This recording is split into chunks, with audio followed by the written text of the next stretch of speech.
51-ша річниця придушення Праської весни. У ніч з 20 на 21 серпня 1968 року радянські війська за підтримки країн соцтабору перетнули державний кордон Чехословаччини. Йшли буцімто на допомогу братньому народу долати повзучу контрреволюцію. Насправді ж прагнули придушити зародки реформ, свободу слова та прав громадян, які почали впроваджувати нові лідери країни. Мешканців, які вийшли з мирним протестом проти військ чужої країни, давили танками і розганяли зброєю. У протистоянні загинуло понад 100 людей. Тоді це стало найбільшою військовою операцією у Європі після Другої світової. Більше деталей нагадає наша Вікторія Бойко. 300 тисяч військових за підтримки 7 тисяч танків перетинають кордон Чехословаччини. Озброєна армада СРСР суне на Прагу – душити свободу слова та зупинити демократизацію країни. Адже тут під керівництвом комуніста Олександра Дубченка з весни 68-го набирає сили революція свободи. Скасовують цензуру, реабілітують жертв політичних репресій, відновлюють греко-католицьку церкву, відкриваються нові ЗМІ, реєструються близько 70 політичних організацій. Речь шла о демократизации.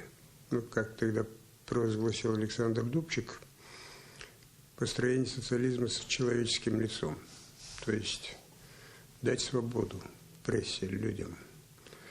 Это то, чего добивались, собственно говоря, и советские диссиденты. Москву в її прагненні агресивних намірів підтримали низка країн соцтабору – комуністична Східна Німеччина, Польща, Угорщина. Усі вони боялися, окрім руйнування комуністичних ідеалів та устрою, що демократична Чехословаччина захоче вийти із організації Варшавського договору, яку соціалістичні країни створили на противагу НАТО. По сути, было вообще-то начало демонтажа коммунистической империи, потому что, когда свободы, уже этой империи бы не было. В Кремле тоже это очень хорошо понимали, поэтому главный мотив, почему двинулись советские танки туда, это задавить ростки свободи. Війська за кілька годин доходять до Праги. Прагнуть блокувати головні будівлі столиці та радіо і ТВ. Їх зупиняють мирні демонстранти, перекривають дороги танкам, скандують «Іван, іди додому». Згодом мирне протистояння перетворилось у криваве месиво. Жители, чтобы дезорганизовать вот это передвижение танков, они буквально замазывали все указатели, названия улиц. Они писали надписи, чтобы уходите русские из Праги, мы не хотим вас. Со стороны уже таких более активных пражан полетели коктейли Молотова в солдат в советской армии. Естественно, была такая реакция, что стали стрелять. Есть факты, фотофакты на фотографиях, где мы видим буквально, что танки просто давили людей. Они давили автобусы, которые стояли на их пути, которые пытались пражане забаррикадировать. Фактично, за тиждень спротиву загинуло 110 мирних мешканців. Очільника тамтешніх комуністів Олександра Дубчика заарештували, вивезли в Москву. Світ засудив дії СРСР, але здебільшого на словах.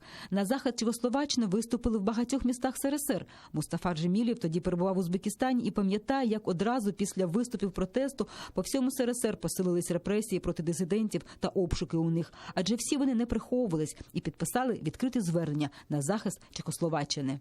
У нас сразу же арестовали человек 10 лидеров. Ко мне тоже пришли с обыском. Мы как-то получилось, что мы издалека их заметили. Мне удалось выпрыгнуть через окно с документами и выбежать. И когда потом уже, чуть позже меня все же арестовали, обвинение в поддержке Чехословакии, Пражской весны было одним из вообще-то главных пунктов. Москва спротиву чехословацького народу не очікувала і за кілька днів все ж таки вивела війська із столиці Праги.